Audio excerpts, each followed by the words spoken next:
దేవునికి మహిమ కలుగునుగాక. ఆమేన్. సామెతలు 24వ అధ్యాయం 10వ వచనాన్ని చదువుకుందాం. శ్రమ దినమున నీవు కృంగిన ఎడల నీవు చేతకాని వాడవగుదు. ప్రార్థన చేసుకుందాం. మమ్మల్ని మిక్కిలిగా ప్రేమించిన పరమ తండ్రి, మీకు వందనములు, స్తోత్రములు తండ్రి.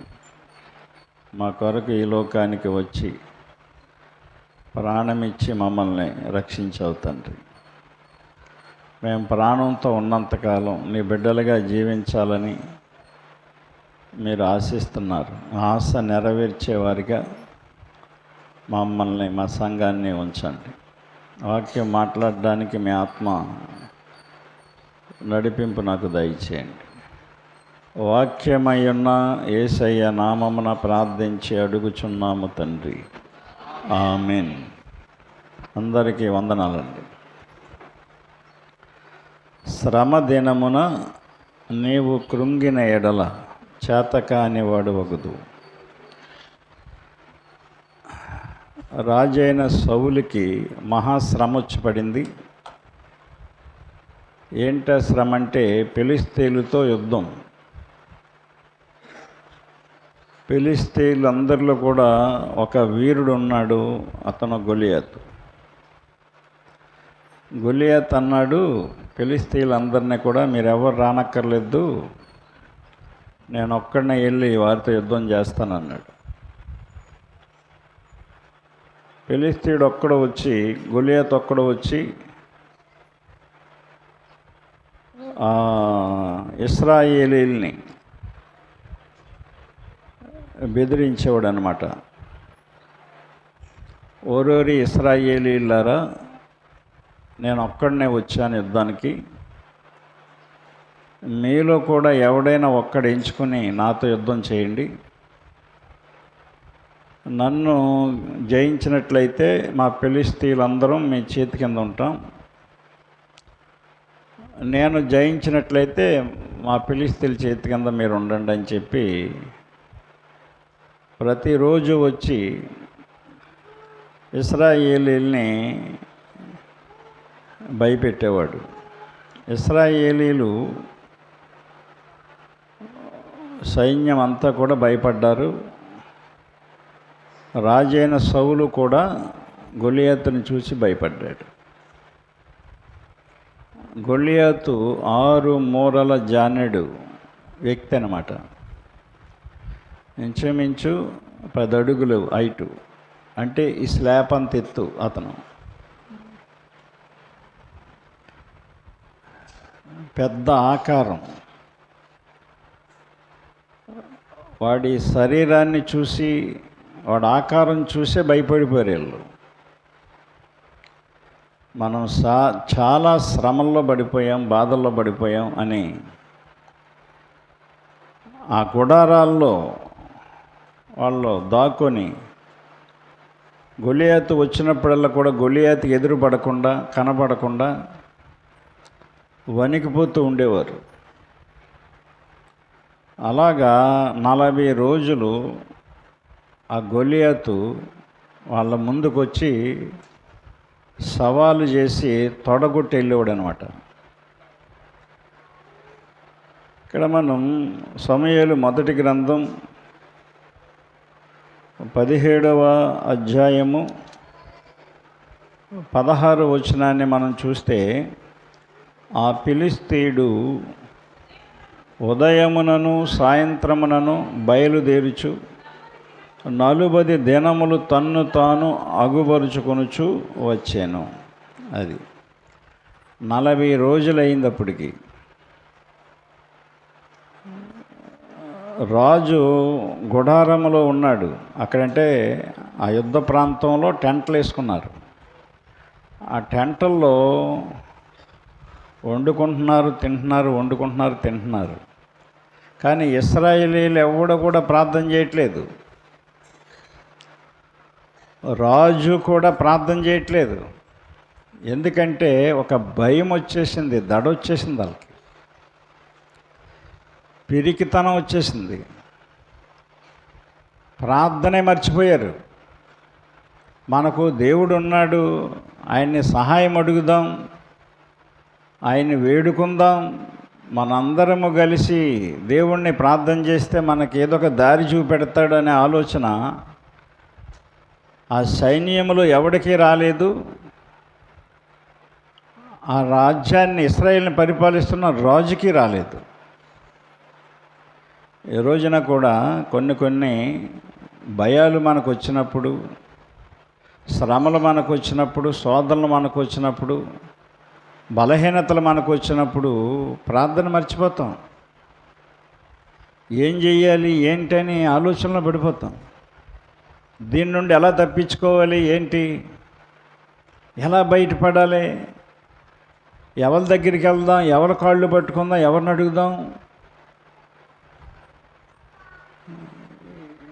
మనుషుల్ని సృష్టించిన దేవుణ్ణి మర్చిపోతారు, వాళ్ళను సృష్టించిన దేవుణ్ణి మర్చిపోతారు. ఈ భూమిని, ఆకాశం సృష్టించిన దేవుడు గుర్తుకురాడు. కృంగిపోయారు అంతే. వాళ్ళంతా, ఇశ్రాయేలు అంతా కుంగిపోతున్నారు, లోపల జడిసిపోతున్నారు, రాజుతో సహా. శ్రమ వచ్చినప్పుడు ఏం చేయాలి మనం? ప్రార్థన చేయమని చెప్పాడు దేవుడు. భయం వచ్చినప్పుడు ప్రార్థన చేయాలి. ఒక సమస్య మనకు ఎదురైనప్పుడు ప్రార్థన చేయాలి. ప్రార్థన చేస్తే దేవుడు, నువ్వు ఏ స్థితిలో ఉన్నా, ఎలా ఉన్నా సరే, ముందు దేవుణ్ణి నువ్వు జ్ఞాపకం చేసుకుని ప్రార్థన చేస్తే నువ్వు ఎలాంటి మనిషి అయినా సరే ముందు నీకు ఆ క్షణంలో దేవుడు సహాయం పంపిస్తాడు. నువ్వు దొంగవైనా, వ్యభిచారమైనా, నువ్వు ఎలాంటి మనిషి అయినా సరే ఆయనని జ్ఞాపకం చేసుకుంటే దేవుడు ఆ క్షణములో వాళ్ళని తప్పనిసరిగా ఆదరిస్తాడు. దేవుడు అంత జాలిగల దేవుడు మన దేవుడు. అరే, వీళ్ళు తప్పు చేస్తున్నారు, నా వాక్యానికి వ్యతిరేకంగా నడుస్తున్నారు, నన్ను కాదని తిరుగుతున్నారు అని అనుకోడైనా. అలా అనుకోవటానికి ఆయన మనిషి కాదు, దేవుడు. లేకపోతే మనందరం బతుకుతామా? మనలో ఏ తప్పులు లేవు చెప్పండి, ఏ పొరపాట్లు లేవు. కనీసం ఆలోచనలోనైనా సరే తప్పు ఉంటుంది మనకి. మరి దేవుడు మన ప్రార్థన ఆలకించి మనల్ని, మన బిడ్డల్ని, మన కుటుంబాలని ఈ స్థితిలో నడిపిస్తున్నాడు అంటే అది దేవుని మనసు. కానీ వీళ్ళు ఎక్కడ అంత శ్రమ వచ్చినా, అంత కృంగిపోతున్నా, అంత భయపడిపోతున్నా 40 రోజుల్లో కూడా ఏ ఒక్కరోజు దేవుణ్ణి అడుగుదామనే ఆలోచనలకు రాలేదు. ఈనాడు కూడా చాలామంది కొన్ని సంఘాల్లో 40 రోజులు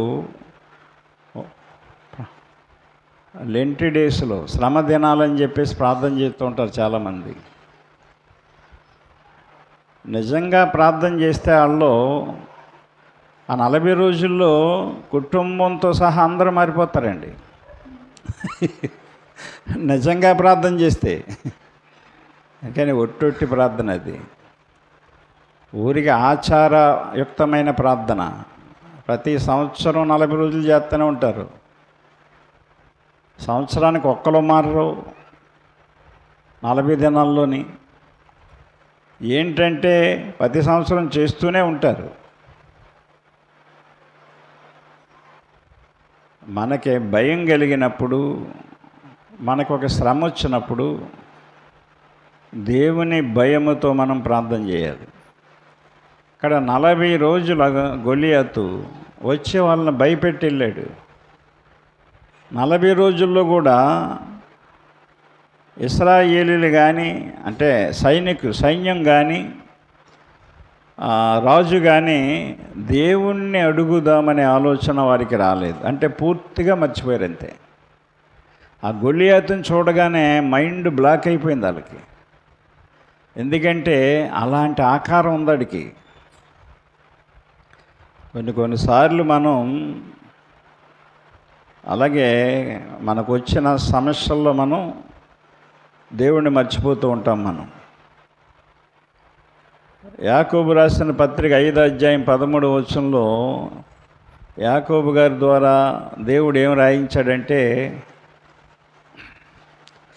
మీకు శ్రమ సంభవించినప్పుడు మీలో ఎవనికైనాను శ్రమ సంభవించినా అతడు ప్రార్థన చేయవలను. అండర్లైన్ చేసుకోండి మాట, మీరు బైబిల్లో మీరు అందరూ కూడా అండర్లైన్ చేసుకోండి. మీరు చాలామంది చాలా శ్రమలు ఎదుర్కొంటున్నారు, ఇబ్బందులు ఎదుర్కొంటున్నారు.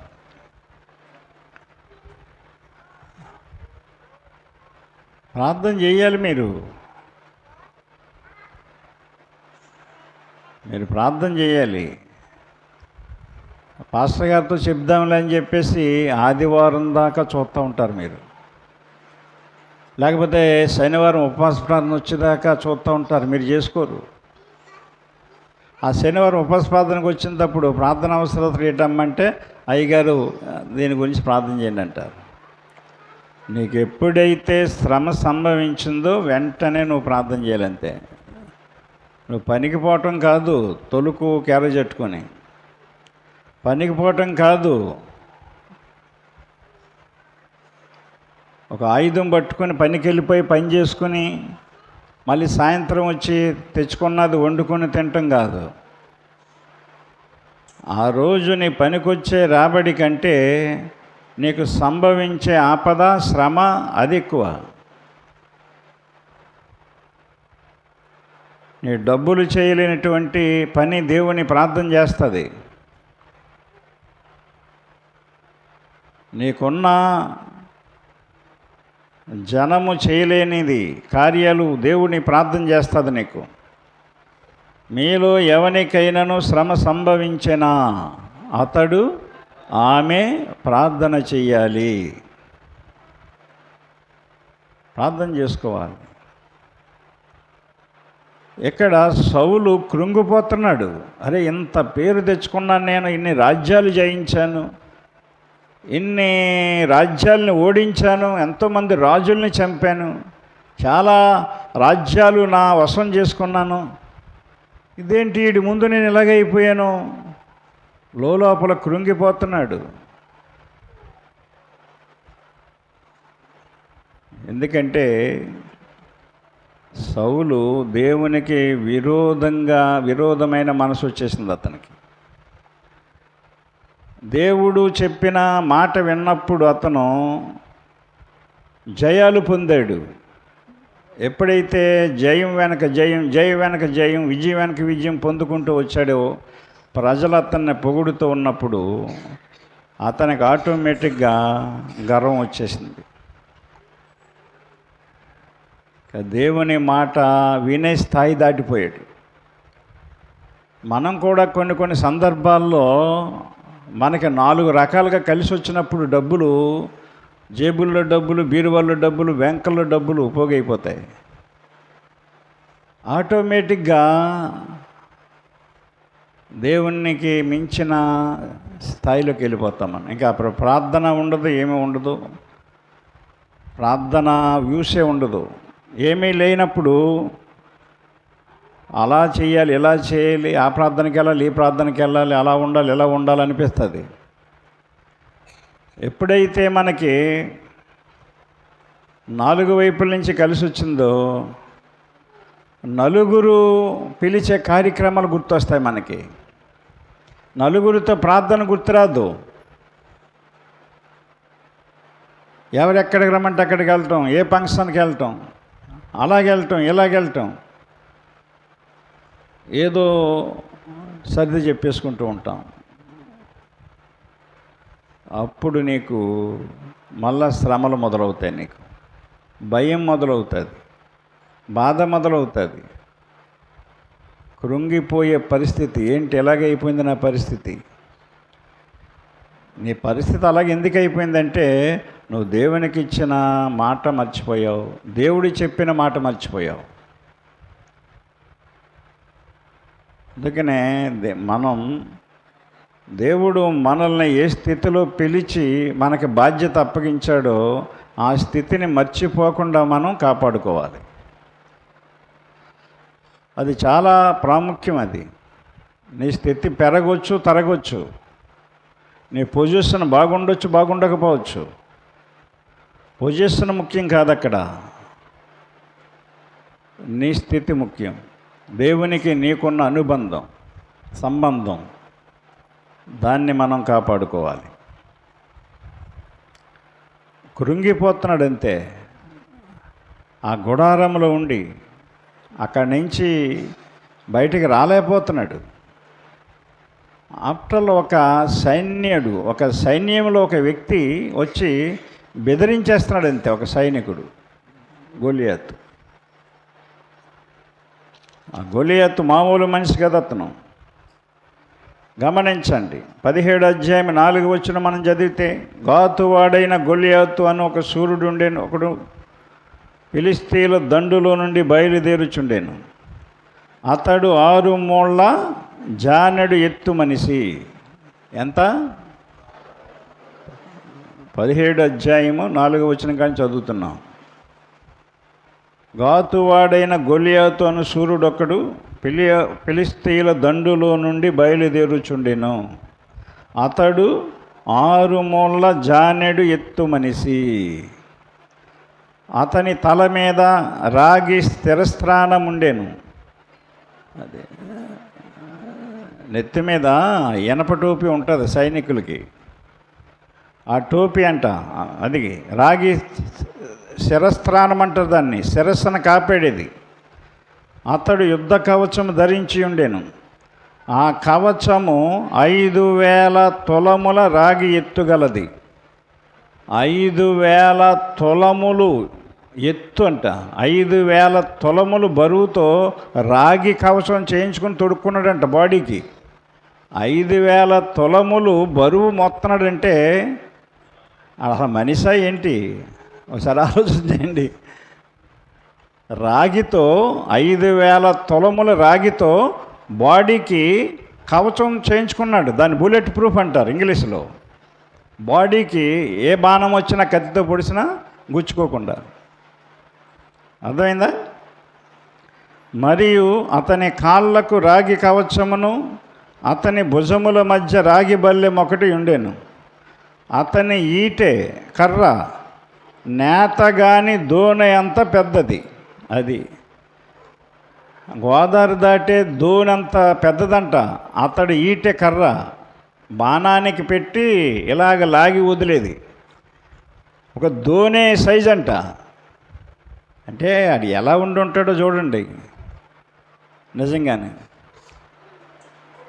గమనించండి. మరియు అతని ఈటె కొన 600 తులముల ఇనుము ఎత్తుగలది. ఆ బాణానికి కొన ఉంటుంది గుచ్చుకోవటానికి సూదిగా. ఆ కొనంట, కొన 600 తులములు ఎత్తుగలదంట. గమనించండి. ఒకడు డాలును మోయిచు అతని ముందర పోవచుండేను. అది డాల్ అంటే ఇలా రౌండ్గా ఉంటుందంట. వేసే బాణాలని వాటిని అడ్డుకోవడానికి రౌండ్గా ఉండి ఓ చేత్తో పట్టుకుంటాడు, ఓ చేత్తో కత్తి పట్టుకుంటాడు యుద్ధం చేసే వీరుడు. అతడు నిలిచి ఇశ్రాయేలు దండు వారిని పిలిచి, యుద్ధ పంక్తులు తీర్చుటకై మీరెందుకు బయలుదేరి వచ్చితిరి? నేను ఫిలిష్తీయుడను కానా? మీరు సౌలు దాసులు కారా? మీ పక్షముగా ఒకరిని ఏర్పరచుకొని అతని వద్దకు పంపుడి. అతడు నాతో పోట్లాడి నన్ను చంపగలిగిన ఎడల మేము మీకు దాసుల మగుదము. మీకు ముందే చెప్పాను ఈ మాట. అర్థమైందా? నేను అతన్ని జయించి చంపిన ఎడల మీరు మాకు దాసులై మాకు దాస్యము చేయుదురు. ఈ దినమున నేను ఇశ్రాయేలుల సైన్యములను తిరస్కరించుచున్నాను. ఒకని నియమించిన ఎడల వాడును నేనును పోట్లాడుదామని ఆ ఫిలిష్తీయుడు చెప్పుచూ వచ్చాను.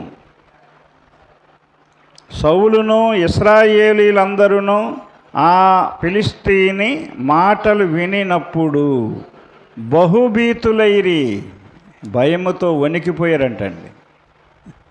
6 లక్షల మంది సైన్యం ఇశ్రాయేలీలు. ఒక రాజు, 6,00,000 మంది సైనికులు, రాజు వణికిపోతున్నారు ఒకరిని చూసి. ఎందుకు వణికిపోతున్నారంటే దేవుడు వారిని వదిలేశాడు. దేవుడు మనల్ని వదిలేసినప్పుడు ప్రతి చిన్నదానికి భయపడతాం, మనం ప్రతి విషయానికి బింబెలెత్తిపోతాం. దేవుడు మనతో ఉన్నప్పుడు ఎలాంటి సమస్య వచ్చినా సరే భయం అనేది మనకు ఉండదు. దేవుడు వదిలేశాడు వాళ్ళని.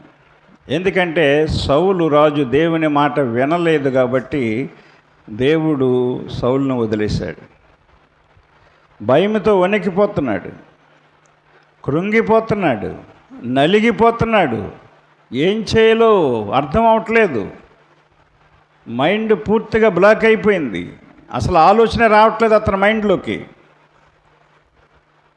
శ్రమదినమున నీవు కృంగిన ఎడల చేతకాని వాడవగదు. చేతకానుడైపోయాడు. కొంతమంది చూడు, కొన్ని విషయాల్లో చేతకానులు అయిపోయి కూర్చుంటారు. ఏం చేయాలో అర్థం కాదు. ఎవరొకరు సలహాలు తీసుకుంటూ ఉంటారు, అడుగుతూ ఉంటారు. నా ప్రియ సహోదరుడా గమనించాను.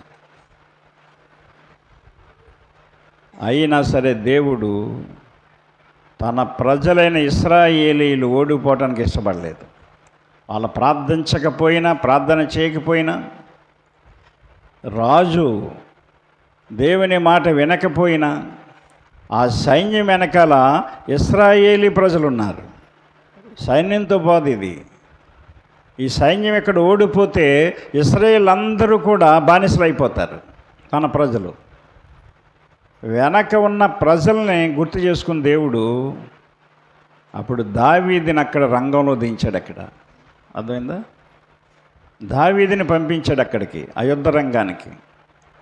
దావీదు వచ్చాడు అక్కడికి. దావీదు వచ్చాడు. దావీదు వచ్చి సరిగ్గా దావీదు వచ్చినప్పుడు ఆ గొలియాతు మాటలో దావీదు విన్నాడు. విని దావీదు ఏమంటున్నాడంటే 26 వచనం చదువుదాం. 17:26. దావీదు అని గీత ఉంది అక్కడ. గీతకు అర్థం ఏంటంటే దావీదు మాట్లాడుచున్నాడు అని అర్థం. దావీదు మాట్లాడుట అని అర్థం. ఏం మాట్లాడుతున్నాడు దావీదు? జీవము గల దేవుని సైన్యములను తిరస్కరించుటకు ఈ సున్నతి లేని ఫిలిష్తీయుడు ఎంతటి వాడు. జీవము గల దేవుని సైన్యములను తిరస్కరించుటకు. అది ఒకవేళ ప్రార్థన చేయకపోయినా, సైన్యం రాజు ప్రార్థన చేయకపోయినా, వాళ్ళ దేవుడు జీవము గల దేవుడండి. దావీదు ఆ పాయింట్ తీసుకున్నాడు. ఈ సైన్యం చేతకాని సైన్యం అయిపోయినప్పటికీ, రాజు చేతకానుడు అయిపోయినప్పటికీ, వాళ్ళ దేవుడు జీవము గల దేవుడు. అది పాయింట్ ఎత్తుకున్నాడు ఆయన. జీవము గల దేవుని సైన్యములను తిరస్కరించుటకు ఈ సున్నతి లేని ఫిలిష్తీయుడు ఎంతటి వాడు.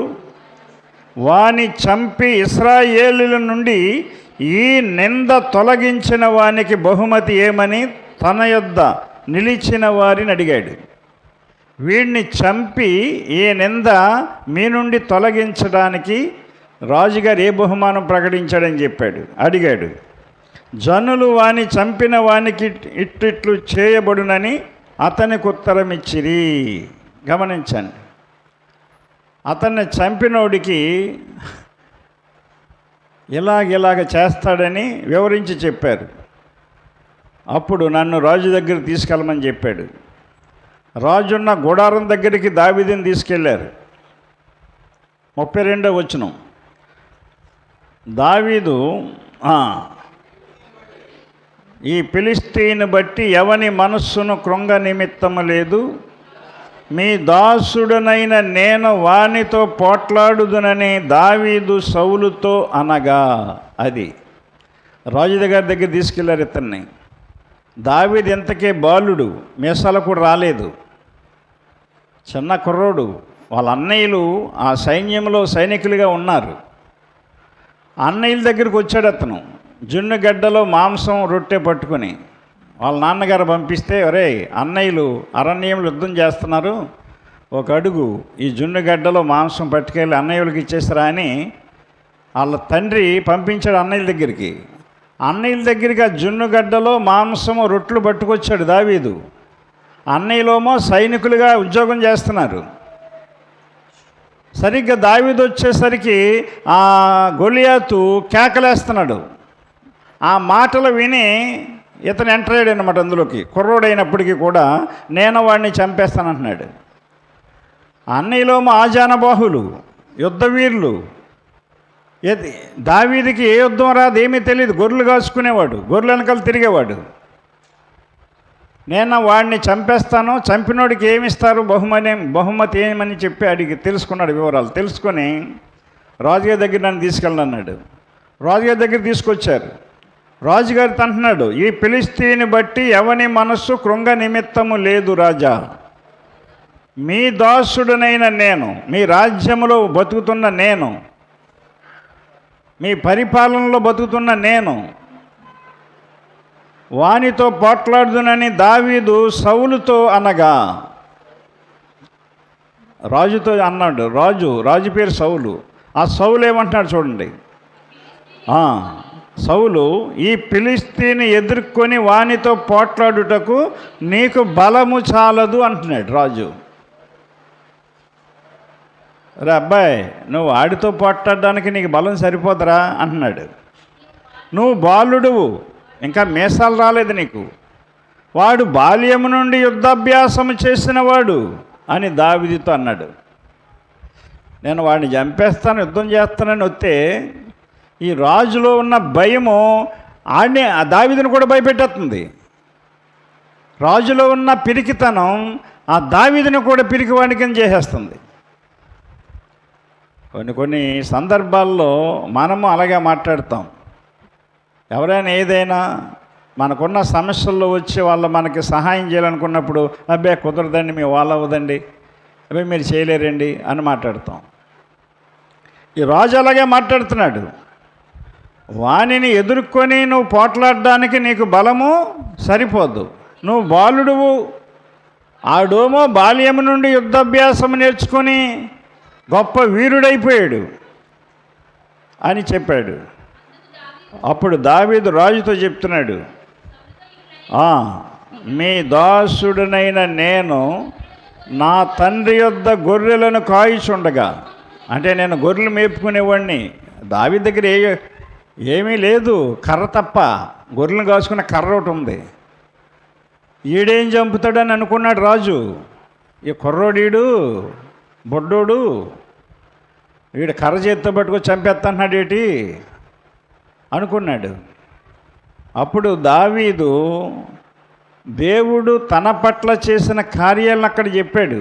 నేను నా తండ్రి యొక్క గొర్రెలను కాయిచున్నప్పుడు సింహమును ఎలుగుబంటియు వచ్చి మందలో నుండి ఒక గొర్రె పిల్లను ఎత్తుకొని పోచుండగా నేను దానిని తరిమి చంపి దాని నోట నుండి ఆ గొర్రెను విడిపించి తిని, అది నా మీదికి రాగా దాని గడ్డము పట్టుకొని దానిని కొట్టి చంపి తిని. మీ దాసుడునైన నేను, అంటే మీ రాజ్యములో ఒక వ్యక్తిగా బతుకుతున్న నేను, మీ పరిపాలనలో ఉన్న నేను ఆ సింహమును ఎలుగుబంటిని చంపి తినే. రాజా, ఆ సింహాన్ని ఎలుగుబంటిని చంపాను కదా, జీవము గల దేవుని సైన్యములను తిరస్కరించిన ఈ సున్నతి లేని ఫిలిష్తీయుడి గొలియాతు వాటిలో ఒకదాని వలె నా చేతులు అయిపోతాడు. నన్ను తక్కువ అంచనా వేస్తున్నారు మీరు. కుర్రోడికి ఏదో బొడ్డోడికని చూస్తున్నారు, కానీ మీసాలు లేవని చూస్తున్నారు. యుద్ధం చేయడానికి పోవటానికి మీసం అక్కర్లేదు, కత్తి అక్కర్లేదు, ఏం అక్కర్లేదు. దేవుడే నా ఆయుధం, దేవుడే నా బలం, దేవుడే నా ఆధారం. రాజా, ఈ సున్నతి లేని ఫిలిష్తీయుడి గొలియాతు ఆ సింహములాగా ఎలుగుబంటిలాగా నా చేతిలో చస్తాడని చెప్పాడు. సింహం యొక్క బలము నుండి, ఎలుగుబంటి యొక్క బలము నుండి నన్ను రక్షించిన యెహోవా. అది పాయింట్. ఈ రోజున మనం బతికున్నామంటే దేవుడు మనల్ని బతికిస్తున్నాడు. ఎంతమందికి గుర్తిస్తున్నారు ఈ విషయాన్ని? ఎంతమంది ఉదయం లేవగానే దేవునికి వందనాలు చెప్పారు? మీరు దేవునికి ప్రార్థన చేశారు, ప్రభువా ఈ ఉదయం చూసే భాగ్యం నాకు ఇచ్చారు, ఈ నేత్రాలు, మూసిన నేత్రాలు తెరిచావు, నా బిడ్డలతో నన్ను ఉంచావు, నా భర్తతో నన్ను ఉంచావు, నా భార్యతో నన్ను ఉంచావు, మా అమ్మ నాన్నలతో నన్ను ఉంచావు అని ఎంతమంది యవనస్తులు లేచి లేవంగానే ప్రార్థన చేసుకుంటున్నారండి? ప్రశ్న ఇస్తే ప్రశ్నగానే మిగిలిపోతుంది. ఈ రోజున ప్రార్థించే సంఘాలుగా లేరు, ప్రార్థించే విశ్వాసులుగా లేరు, ప్రార్థించే మనుషులుగా లేరు. వారం రోజులు పని చేసుకుని ఆదివారం గుడికి వెళ్తే చాలు మనకు ఆశీర్వాదం వచ్చేద్దనుకునే ఒక గుడ్డి నమ్మకం, మూఢ నమ్మకంతో బతుకుతున్నారు క్రైస్తవులు. బైబిల్ అది చెప్తుందా? ఈ గ్రంథంలో ఏముంది? దాన్ని తెలుసుకోకపోతే ఎలాగా? గ్రంథం ఏం చెప్తుంది? ఇక ఇంత గ్రంథాన్ని దేవుడు మనకి ఇచ్చాడు కదా. ఆ గ్రంథంలో ఒక పేజీలో ఉన్న మాటలన్నా మన హృదయంలో లేకపోతే, మన మనసులో లేకపోతే, మనం చేతకాని భక్తి చేస్తున్నట్లే, చేతకాని బతుకుతున్నట్లే. మనం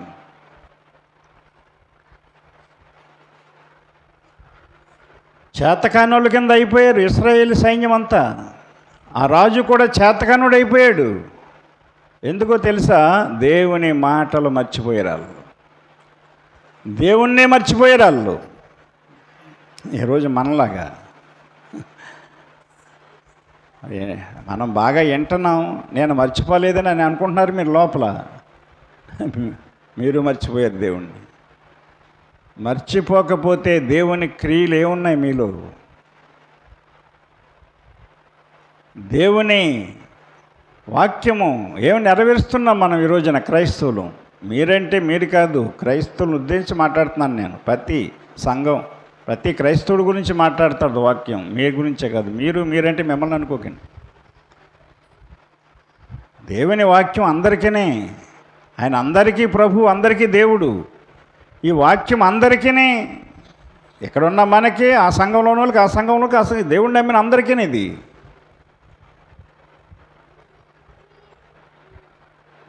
సింహం యొక్క బలము నుండి, ఎలుగుబంటి యొక్క బలము నుండి. ఏ మాటలా? సింహం అంటే మాటలా? సింహాన్ని చంపడం అంటే మాటలండి. ఏదో మాట కాబట్టి తేలిగ్గినేస్తున్నాం మనం. దాంతో పోరాడితే తెలుస్తుంది మనకి. పోరాడే పనే ఉండదు. నీ మీద పట్టడం, నిన్ను ఒక దెబ్బ కొట్టడం, తినేయటం అయిపోద్ది. అది ఇంక పోరాడే సమస్య లేదు. అలాంటి సింహం, ఎలుగుబంటి అంటే సింహం కంటే ప్రమాదం. అది మృగాల్లో ప్రమాదకరమైన జంతువులు రెండు. సింహం యొక్క బలము నుండి, ఎలుగుబంటి యొక్క బలము నుండి నన్ను రక్షించిన యెహోవా నా దేవుడు ఈ ఫిలిష్తీని చేతిలో నుండి కూడా నన్ను విడిపించునని చెప్పాడు. అప్పుడు దేవుడు అనేటప్పటికి అప్పుడు దేవుడు గుర్తొచ్చాడు సౌలుకి. అప్పుడు యెహోవా దేవుడు గుర్తొచ్చాడు. దేవుని మాట ఎత్తగానే అప్పుడు ఆ రాజు నోరు మూసుకుని, సర్లే వెళ్ళవయ్యా. అందుకు సౌలు, పొమ్ము, యెహోవా నీకు తోడుగా ఉండునగా కానీ దావీదుతో చెప్పాడు. దేవుని బిడ్డ, దేవుడు అనే మాట వచ్చాక కానీ సౌలుకి దేవుడు గుర్తు రాలేదు. దేవుడు అని చెప్పగానే నోరు మూసాడు. అప్పుడు మనం కూడా ప్రతిదీ దేవుని మీద పెట్టేస్తూ ఉంటాం. చూడండి, దేవుడు అంటేప్పటికి ఎదరోళ్ళు ఏం మాట్లాడలేరు. ఇంకా ప్రతిదీ దేవుని చెత్తమండి, దేవుని గొప్పతనం అండి, అవి దేవుడు అండి అంటాం. మనలో దేవుడు లేకపోయినా, దేవుని వాక్యము మనలో లేకపోయినా, దేవుని క్రియ, దేవుని పని ఒకటి మనం చేయకపోయినా మనకు దేవుడు అనే మాట మాట్లాడినప్పుడు ఎదుటి వాళ్ళు కూడా ఏం అనలేరు. ఇంకా అప్పుడు దావీదు యుద్ధానికి వెళ్ళాడనమాట. అర్థమైందా? యుద్ధానికి వెళ్ళాడు దావీదు. అతను యుద్ధానికి వెళ్తాడంట, అతనికి ఆ యుద్ధ సామాగ్రి అంతా తగిలించండి అన్నాడు. దావీదికి యుద్ధ కవచం తొడిగారు, కిరీటం పెట్టారు, కత్తిచ్చారు, డాలు ఇచ్చారు, బూట్లు వేశారు, అన్నీ వేశారు. దావీదు కుర్రోడు, సైజు సరిపోవట్లేదు, వసులుగా లూజుగా ఉన్నాయి, ఇవేమీ నాకు అక్కర్లేదు అని అన్నిటిని తీసిపడేసాడు. అంతే తీసిపాడేసి ఆయన ఏం చేశాడంటే దావీదు 40వ వచనం, తన కర్ర చేత పట్టుకొని ఏటి లోయలో నుండి 5 నున్నరి రాళ్లను ఏరుకొని తన యొద్దనున్న చిక్కములో ఉంచుకొని వడిసెల చేత పట్టుకొని ఆ ఫిలిష్తీయుని చేరువకు పోయెను. 5 నున్నరి రాళ్ళు, గుర్తుపెట్టుకోండి. 6 తీసుకోవచ్చు కదా, 7 తీసుకోవచ్చు. 7 సంఖ్య అంటారు బైబిల్లో. 7 పరిపూర్ణ సంఖ్య అని 7 7 7 పెడతా ఉంటారు. అర్థమైందా? దావీదు 5 తీసుకున్నాడు నున్నని రాళ్ళు. దానికి కారణం ఏంటంటే 5 నున్నని రాళ్ళు ఆయనకు ఆయన గుణాలకి సాదృశ్యంగా ఉన్నాయి. అర్థమైందా? దేవుని గుణములను సూచిస్తున్నాయి. యెషయా గ్రంథం 9వ అధ్యాయం 6వ వచనం, ఏలయనగా మనకు శిశువు పుట్టును, మనకు కుమారుడు అనుగ్రహించబడును. ఏలయనగా మనకు శిశువు పుట్టెను, మనకు కుమారుడు అనుగ్రహించబడును, ఆయన భుజము మీద రాజ్యభారముండును. అది మన భారమంతా ఆయన మీద ఉంటుంది, మన బరువంతా ఆయన మీద ఉంటుంది. అర్థమైందా? ఆయన ఎవరంటే ఆశ్చర్యకరుడు ఒక రాయి, ఆలోచనకర్త 2వ రాయి, బలవంతుడైన దేవుడు 3వ రాయి, నిత్యుడగు తండ్రి 4వ రాయి, సమాధానకర్తయగు అధిపతి 5వ రాయి అని అతనికి పేరు పెట్టబడును. 5 రాళ్ళు తీసుకున్నాడు. ఏ రాయి వేసినా పడిపోతాడు గొలియతు. ఒకే రాయి వేసాడు, చచ్చిపడింతే. చిన్న నున్నని రాళ్ళు తీసుకున్నాడట. ఏటి లోయలో నుండి 5 నున్నని రాళ్లను ఏరుకొని, నున్నని రాళ్ళు, అది నీ హృదయము నున్నగా ఉండాలండి, గరుగ్గా ఉండకూడదు. నీ బ్రతుకు నునుపుగా ఉండాలి. వంకర టింకరగా ఉన్న మనం దేవుని మందిరానికి వచ్చిన తర్వాత ఎలాగైపోవాలి చెప్పండి? వంకర్లన్నీ పోవాలి. వంకరగా ఉన్న కర్ర వడ్రింగోడి దగ్గరికి వెళ్తుంది. వడ్రింగోడి దగ్గరికి ఏం చేస్తాడు అన్నాడు? వంకర్లన్నీ తీసేసి మిషన్ దగ్గర పట్టుకెళ్ళి వంకర్లన్నీ కోయిపించేసి నిదానమైన చెక్క కింద చేసి అప్పుడు ఆ వస్తువు చేస్తాడు. వంకర్లన్నీ తీస్తేనే కానీ వస్తువు అవుతుంది. అవుతుందా ఏమండి? అవుతుందా? వంకరగా ఉన్న కర్ర ఏ మేస్త్రి వస్తువు చేయడు. నువ్వు వంకరగా ఉన్నన్నాళ్ళు నేను దేవుడు వాడుకోడు, దేవునికి ఉపయోగపడవు. నువ్వు మనలో ఉన్న వంకరలే పోవట్లేదు. సంవత్సరాలు అయిపోతున్నాయి, యవ్వన కాలంలో అడుగు పెడుతున్నాం, చిన్న వయసులో అడుగు పెడుతున్నాం. సండే స్కూల్లో చాలామంది సండే స్కూల్లో అడుగు పెడతారు. వాళ్ళ యవనస్తులయ్యాక ఇంకా వంకరలు తయారవుతున్నాయి. ఆ సండే స్కూల్లో ఏమి నేర్పుతున్నారో అర్థం అవట్లేదు. సండే స్కూల్ ఎలాగ ఉండాలి? యవనస్తులు అయితేనే చిన్నప్పటి నుంచి సండే స్కూల్లో ఉండి ఎదిగితే ఎంత షార్ప్గా ఉండాలి, ఎంత నున్నగా ఉండాలండి. యవనస్తులయ్యాక అన్ని వంకరలు వస్తున్నాయి అందరికి. చూస్తున్నారా? యవనస్తులు అయ్యాక పెళ్ళిళ్ళు, ప్రేమలు, తల్లిదండ్రులకు ఇష్టం లేని జీవితాలు. వంకర్లు పోవాలండి, అది వంకర్లు పోవాలి. వంకరగా ఉంటే ఎలా వాడుకుంటాడు నిన్ను? వంకరగా ఉన్నంతకాలం తుంటరి పనులు చేస్తూనే ఉంటాను. ఎలా వాడుకుంటారు? ఎవరు వాడుకుంటారు నిన్ను? నీకు నువ్వే వాడుకుంటావు, నీకు నువ్వే వాడబడతావు.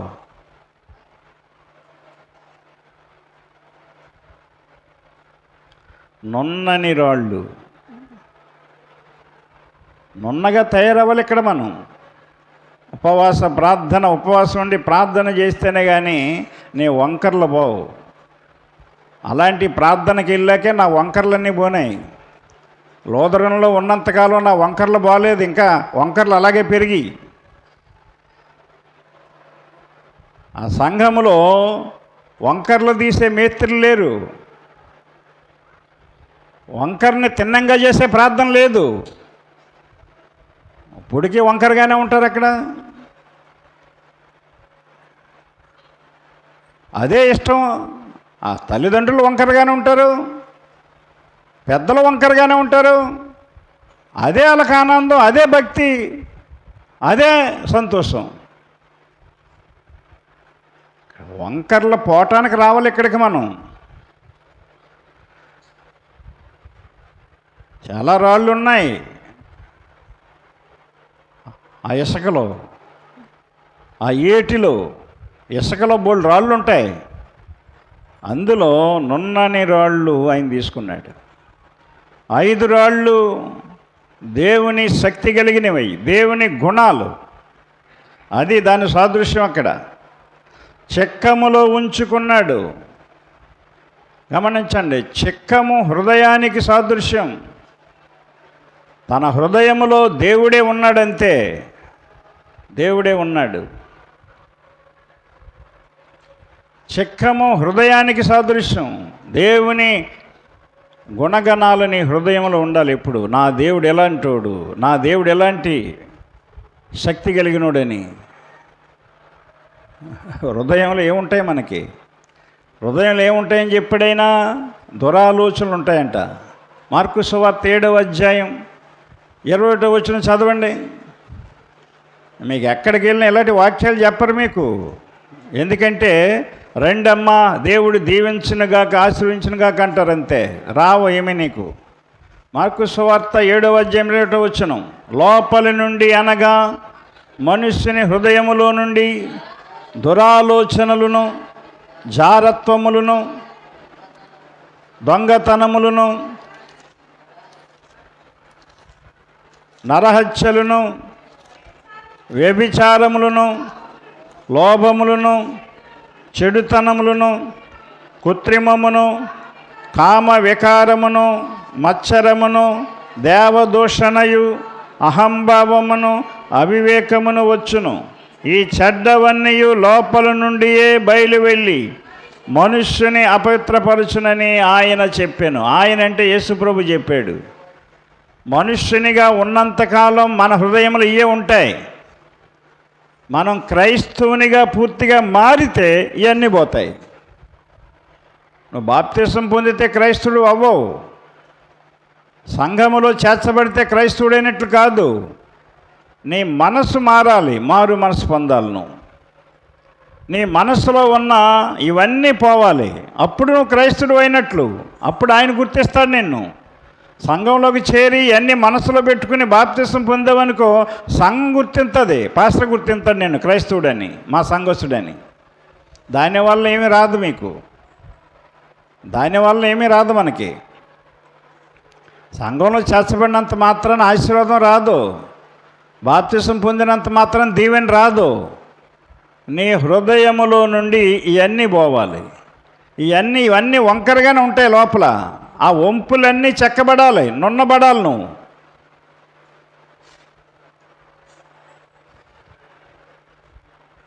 ఎవరమో తిన్నం కాదు, నేను తిన్నం కాదు. ఒకప్పుడు తిన్నంగా అయ్యాను. తిన్నమయ్యాను కాబట్టి ఇక్కడ నిలబడి మీకు ఈ మాటలు చెప్తున్నాను. ఎందుకంటే మీరు కూడా నాలాగా అవ్వాలని నా కోరిక. మనందరము దేవునికి మహిమ తీసుకురావాలి, సాతాన్ని జయించాలి మనం. ఇక్కడ గొలియాతు సాతానికి సాదృశ్యంగా ఉన్నాడు. ఆ సాతాన్ని జయించాలి మనం. దావీదు నున్నని రాళ్ళు తీసుకున్నాడు 5 కూడా మనం చెప్పాను మీకు, గమనించండి.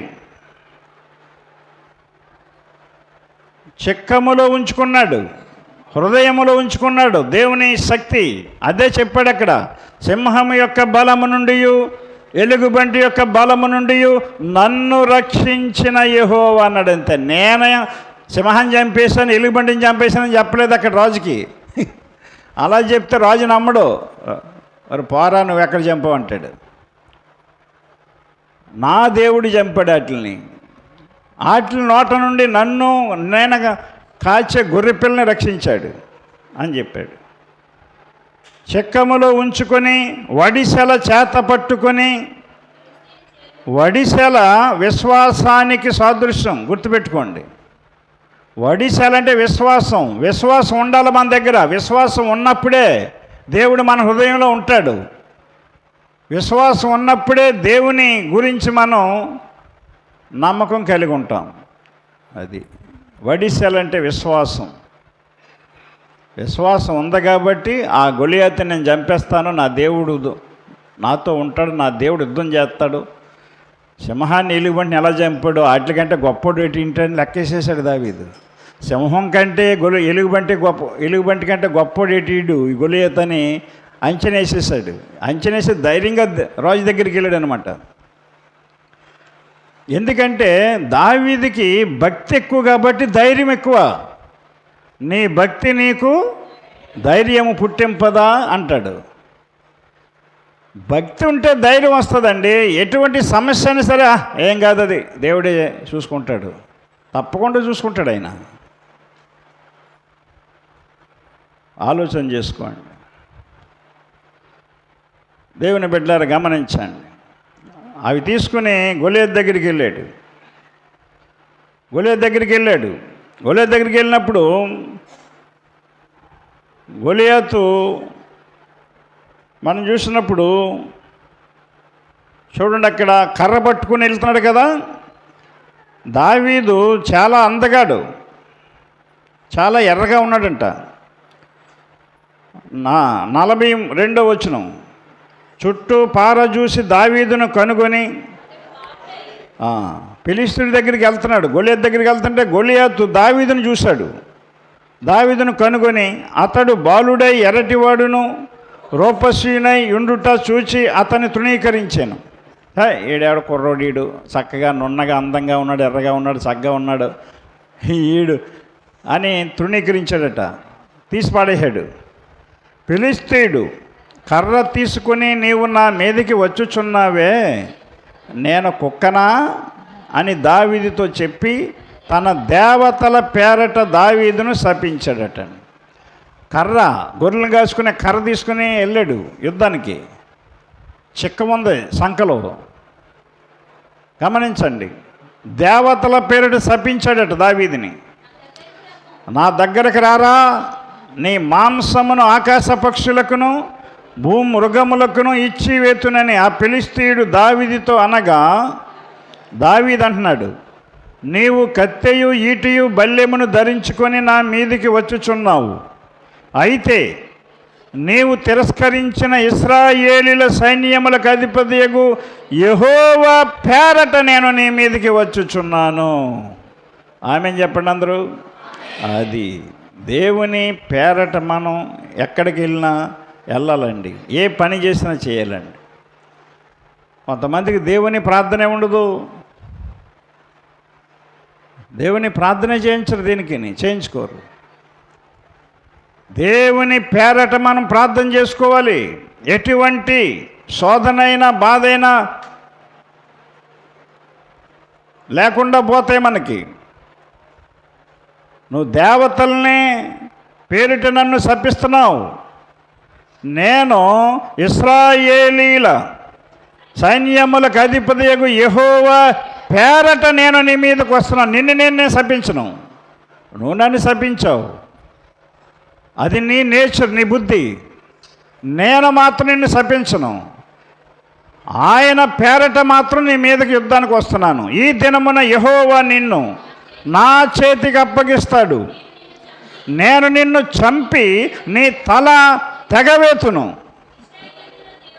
ఇశ్రాయేలీలలో దేవుడున్నాడని లోక నివాసులందరూ తెలుసుకున్నట్లు నేను ఈ దినమున ఫిలిష్తీయుల యొక్క కళేబరములను ఆకాశ పక్షులకును భూమృగములకును ఇత్తును. అప్పుడు యెహోవా కత్తి చేతను ఈటి చేతను రక్షించువాడు కాడని ఈ దండువారందరూ తెలుసుకొందురు. యుద్ధము యెహోవాదే, ఆయన మిమ్మును మా చేతికి అప్పగించునని చెప్పాను. దావీదు తన భారమంతా దేవుని మీద వేసేసాడండి. రాజుకి అదే చెప్పాడు. దావీదు దేవుని మీద పూర్తిగా ఆనేసుకున్నాడు. ఇక్కడ యుద్ధము యెహోవాది కీర్తన, అందుకని 55వ కీర్తన 22వ వచనం చెప్తాడు ఆయన. ఇదంతా దావీదు అనుభవపూర్వకంగా పొందినటువంటి విజయం ఇది. నీ భారము యెహోవా మీద మోపుము, ఆయనే నిన్ను ఆదుకొనును. మీ పనుల భారం దేవుని మీద మోపాలండి. మీ బాధ్యతలు దేవుని మీద మోపాలండి. మీ పిల్లల భవిష్యత్తుని దేవుని మీద మోపాలండి. అంతేగాని మనం ఆలోచించేసుకుని మన తెలివితేటలతో అలా చేసేద్దాం, ఇలా చేసేద్దాం, ఆ మంచిది, ఇది మంచిది, ఆ సంబంధం మంచిది, ఈ సంబంధం మంచిదని ఆలోచించి చేస్తూ ఉంటాం. మనం దేవుని చిత్తాన్ని మనం బట్టి పోవాలి. దేవుని మీద వెయ్యాలి, ప్రార్థన చేయాలి, అవసరమైతే ఉపవాసం ఉండాలి. ప్రభువా నీ చిత్తం ఏంటి బయలుపరచు, నీ చిత్తమైతే మమ్మల్ని నడిపించు. నీ చిత్తం దేవుడు తన చిత్త ప్రకారంగా చేసినప్పుడు ఆ జీవితంలో, ఆ సంసారంలో, ఆ కుటుంబంలో కొన్ని సమస్యలు వచ్చినా అవన్నీ సులువుగా తొలగిపోతాయి. సమస్యలు రాకుండా ఉండవు. సమస్యలు రాకుండా, శోధనలు రాకుండా ఉండవు జీవితాలు, కుటుంబాలు, సంసారాలు. కానీ దేవుని చిత్తం ఉంటే మన పట్ల వచ్చిన సమస్యలు సులువుగా వెళ్ళిపోతాయి, దాటుకుపోతాయి. దేవుని చిత్తం లేకపోతే ఆ సమస్యల్లో మనం సతమతం అయిపోతాం, బాధలు అనుభవిస్తాం. నువ్వు నీ దేవతల పేరట నన్ను శపించావు, కానీ ఆ శాపాలేమి నా మీదకి రావు. ఎందుకంటే జీవము గల దేవుని పేరట నీ మీదకి నేను వస్తున్నాను. ఈ దినమున యెహోవా నిన్ను నా చేతికి అప్పగిస్తాడు. నేను నిన్ను చంపి నీ తల తెగ నరుగుతున్నాడు. అంతే. ఒక బొడ్డోడు అండి, చిన్నోడు, కుర్రోడు, 13-14 సంవత్సరాలు ఉన్న కుర్రోడు 6 మూల జ్ఞానుడు ఉన్న వ్యక్తితో మాట్లాడుతున్నాడంటే ఆ ధైర్యం ఎక్కడి నుంచి వచ్చింది అతనికి? భక్తి. భక్తి అండి, అది భక్తి. ఆ వయసులో రాసినటువంటి కీర్తన అది, 23వ కీర్తన. యెహోవా నా కాపరి, నాకు లేమి కలుగదు. అర్థమైందా? పచ్చిక గల చోట్ల ఆయన నన్ను పరుండజేస్తాడు, శాంతికరమైన జలముల దగ్గర నన్ను నడిపిస్తాడు, నా ప్రాణమునకు ఆయన సేద తీరుస్తాడు. ప్రాణానికి నెమ్మదిస్తాడని చెప్తున్నాడండి. ఉందా మీ ప్రాణాలకి నెమ్మది ఉందా? మన ప్రాణాలకి రోజున ఇంటికి వెళ్ళిన కానించి నెమ్మదితో బతికే పరిస్థితి ఉందా? సంతోషంతో గడిపే రోజు ఉందా? ప్రతిరోజు మనకున్న సమస్యలు మనల్ని పట్టి పీడిస్తున్నాయి, వేదనకి, బాధకి గురి చేస్తున్నాయి. కారణం ఏంటంటే నువ్వింకా పూర్తిగా క్రైస్తవుడిగా మారలేదు. సంఘంలో చేర్చబడ్డావు, సంఘానికి వస్తున్నావు, మందిరానికి వస్తున్నావు, అంత మట్టుకే. ఏమీ నేర్చుకోవట్లేదు ఇక్కడ, నువ్వు ఏమీ అర్థం అవట్లేదు నీకు. ఆసామాసి దేవుడు కాదు మన దేవుడు. ప్రియులారా గమనించండి, యుద్ధము యెహోవాదే, ఆయన మిమ్మును మా చేతికి అప్పగించునని చెప్పాడంతే. రాజులాగా చేతగాని వాడిగా కూర్చోలేదు దావీదు. యుద్ధంలోకి వచ్చి ఆ మాటలు వినగానే రోషం వచ్చేసింది, అతనికి పౌరుషం వచ్చేసింది. జీవము గల దేవుని సైన్యములను తిరస్కరించడానికి సున్నతి లేని ఫిలిష్తీయుడు ఎంతటి వాడీడు. ఏం మాట అండి. వాళ్ళ అన్నయ్యలు ఒరే అలాగనకరా బాబు, ఒరే రే అలాగ అంటున్నారు. భయపడిపోతున్నారు వాళ్ళు, సైనికులై ఉండి.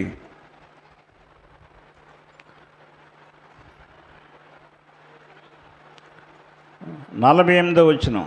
ఆ ఫిలిష్తీయుడు లేచి దావీదును కలియుటకై అతనికి ఎదురుపోగా దావీదు వానిని ఎదుర్కొనుటకు సైన్యము తట్టు త్వరగా పరిగెత్తిపోయి తన సంచిలో చెయ్యి వేసి అందులో నుండి ఒక రాయి ఒకటి తీసి వడిసెలతో విసిరి ఆ ఫిలిష్తీని నుదుట కొట్టెను.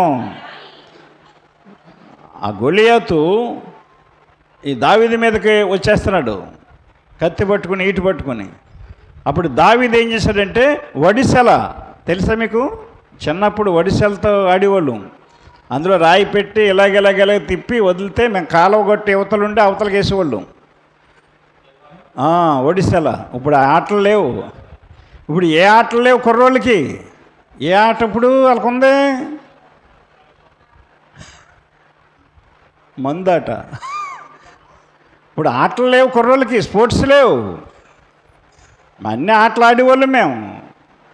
ఆ కాలువల నుంచి అవతల నుంచి యువతలకే 10 సార్లు ఇది వాళ్ళు. కాళ్ళలో ఇది కూడా కనపట్లేదు ఇప్పుడు. ఎక్సర్సైజు, బాడీలు పెరిగి అలసట ఉండేది కాదు. ఒడిసెల్లో ఇవన్నీ కబడ్డీలు ఇవన్నీ ఆడేవాళ్ళు. వడిసెలతో అవతలకి విసిరేవాళ్ళు, పెట్టలను కొట్టేవాళ్ళు. ఒక్క రాయి పెట్టాడట. ఆ రాయితో విసిరి ఫిలిష్తీయుని కొట్టాడు, నుదుట కొట్టాను. ఆ రాయి వాని నుదురు చొచ్చినందున వాడు నేలను బోర్లబడెను. ఎలా పడ్డాడు? ఇప్పుడు ఇక్కడ తగిలిందండి రాయ, నుదుడు కొట్టాడు. నుదుడు కొడితే వెనక్కి పడాలా ముందుకు పడాలా చెప్పండి? అసలు ప్రాక్టికల్గా వెనక్కి పడాలి. ఆ రాయి తగలక ముందే దేవుడు డెప్ మీద కొట్టేశాడండి.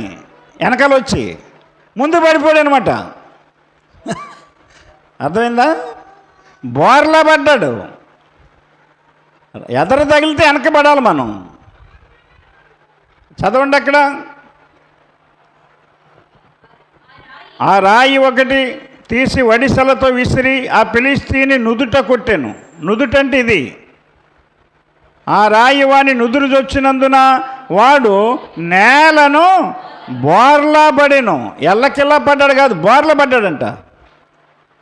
రాయి తగిలినప్పుడే దేవుడు ఒక్కడ కొట్టాడు వెనకాలన్నీ. దేవుడి దెబ్బ గట్టిగా ఉంటుంది దావీదు కొట్టిన రాయి కంటే.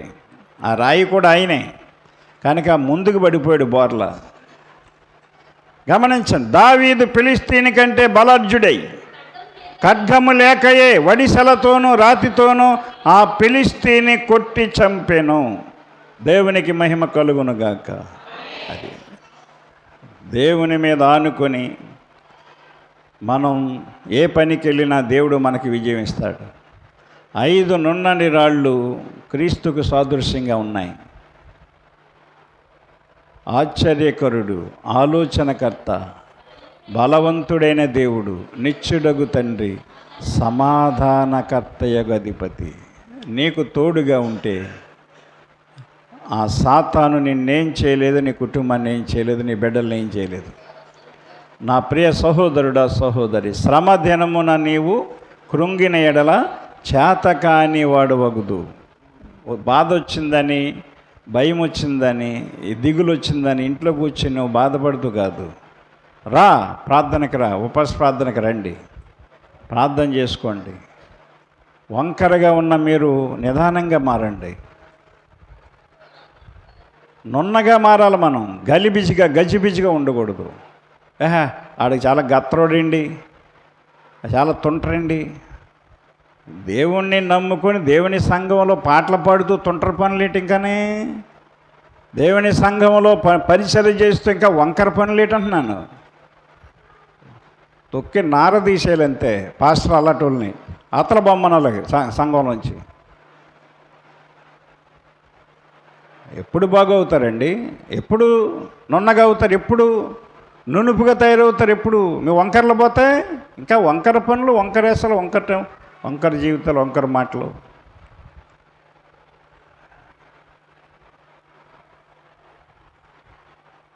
నా ప్రియమైన సహోదరి సహోదరుడా, మందిరం ఎందుకంటే మన వంకర్లన్నీ ఇక్కడ సరి చేసుకోవటానికి. నిన్ను సరిచేసే వాక్యం వినాలి నువ్వు. వాక్యము ఖడ్గం, వంకరగా ఉన్నదాన్ని నరికేస్తుంది. అది వాక్యం ఏమై ఉంది? ఖడ్గము, రెండంచులు వాడిగల ఖడ్గం. ఇక్కడికి వచ్చిన అది ఎప్పుడైతే ఆ కర్ర సామిళ్ళకి వెళ్ళిందో వంకర్లని తీసిపడద్దంతే, మీళ్ళు రంపం కోసిపడద్దంతే. దేవుని మందిరంలో కూడా వాక్యము నిన్ను చెక్కిపడద్దంతే, కోసిపడద్ది. నువ్వింకా అలాగా మారట్లేదంటే నిన్ను నువ్వు దేవునికి అప్పగించుకోవట్లేదు. ఇంకా లోకాశలు నీలో ఉండి లోకంలో బతకాలని బలమైన కోరికతోనూ ఉన్నావు. ఉదయకాల సమయంలో వాక్యము నీకు అర్థమైతే దేవునికి అర్థమయ్యేటట్టుగా నీ జీవితాన్ని మార్చుకో. కృంగిపోనక్కర్లేదు. బిడ్డలు మారట్లేదు, తల్లిదండ్రులు రండి ఉపవాస ప్రార్థనకి, కన్నీరు గార్చి ప్రార్థన చేయండి. మీ ప్రార్థన మీ బిడ్డల్ని సరిచేస్తుంది. నేను సరిలేనని చెప్పి పాస్టర్ అమ్మగారు నా భర్త సరి అవ్వాలని చెప్పేసి టేకి ఉపవాస ప్రార్థనకి వెళ్ళేది. మొన్న వచ్చారు కదా టేకి మీరు, ఆవిడ ఒక్కతే పోయేదంత అక్కడికి. ఒకసారి ఆలోచన చేయండి, ఒక్కతే పోవటం అంటేనే. ఒక ఆడదే ఒక్కతే అంత దూరం నైట్ టైంలో ప్రార్థనకి వెళ్ళిందంటే రాగలుగుతున్నారు ఇక్కడ ప్రార్థనకి మీరు? ఉపవాస ప్రార్థనకి సిగ్గుండక్కర్లేదు, బుద్ధి ఉండక్కర్లేదు, జ్ఞానం ఉండక్కర్లేదు. ఎన్నిసార్లు చెప్తారు? అయ్యగారు మాకు ప్రార్థన చేయండి, అయ్యగారు దాని గురించి దీని ఎప్పుడు ప్రార్థన చేయమని ఆధారపడటమేనా? మీకు మీరు శక్తి గల వాళ్ళు ఎప్పుడవుతారు? రాజా ఆడిని చంపేస్తాను నేను అంటున్నాడు అంతే దావీదు. సింహాన్ని ఎలా చంపేశానో, ఎలుగుబంటిని ఎలా చంపేశానో నా దేవుని శక్తిని బట్టి ఆ సున్నితి లేని ఫిలిష్తీయుడు కూడా వాటిలో ఒకదాని వల్ల అయిపోతాడు నా చేతిలో. బా, ఏం పౌరసం అండి, ఏం రోసం అండి. చిన్న చిన్న సమస్యలను తీసుకోలేకపోతున్నాం ఈ రోజున. రండి దేవుని దగ్గరికి, కృంగిపోకండి. మంచి సన్నిధి దేవుడు మనకిచ్చాడు, మంచి ప్రార్థనా స్థలం, మంచి వాక్యం ఉన్న స్థలం, మంచి దైవజనులు మీకు ఇచ్చాడు. సద్వినియోగం చేసుకోండి. ఊరికే కాలయాపన చేస్తారు ఎందుకు ఇళ్ళ దగ్గర కూర్చుని? మధ్యాహ్నం కూడా, అది శుక్రవారం మధ్యాహ్నం కూడా స్త్రీలకు ప్రార్థన కూడికి రావచ్చు మీరు. మధ్యాహ్నం రాలేరా? ఎక్కడి నుంచైనా రావచ్చు మీరు, ఇంటే పని లేదు. కడుపులంక నుంచి రావచ్చు మధ్యాహ్నం స్త్రీల కూడికి వచ్చి ప్రార్థనలో పాల్గొని మంచి చెడ్డ మాట్లాడుకుని గంట ఉండి వెళ్ళొచ్చు కదా. దైవజనులతో మాట్లాడటం, దేవునితో మాట్లాడటమే. ఆదివారం రావటం, ప్రార్థన అయిపోయిన అడావిడికి వెళ్ళిపోవటం, దైవజనులతో సంబంధం ఉండదు, వందనాలు ఉండవు, స్తోత్రాలు ఉండవు, ఏముండవు. ఏం కొంపలు మునిగిపోతున్నాయి మనకి? శ్రమలు, శోధనలు, సమస్యలు ఎలా పోతాయి? శ్రమ దినమున నీవు కృంగిన ఎడల చేత కానివాడు వగుదు. కృంగిపోకండి. మీలో ఎవనికైనా శ్రమ సంభవించినా అతడు ఆమె ప్రార్థన చేయవలను. ప్రార్థన చేయటానికి రండి. ప్రార్థనా సంఘాలు లేవు ఇప్పుడు మీకు. పబ్బం గడుపుకునే సంఘాలే ఉన్నాయి, తయారవుతున్నాయి. దేవుడి మాటలు దీవించునుగాక. ప్రార్థన చేసుకుందాం. ప్రేమగల తండ్రి, పరిశుద్ధుడా యేసయ్య, మీకు వందనములు, స్తోత్రములు తండ్రి. ఎత్తబడిన వాక్యము వినిన ప్రతి హృదయమును నూరంతలుగా వర్ధిల్లు చేయనట్లు మీ ఆత్మ సహాయము నడిపింపును దయచేయండి. యేసయ్య పరిశుద్ధ నామమున అడుగుచున్నాము తండ్రి. ఆమేన్. అందరికీ వందనాలు.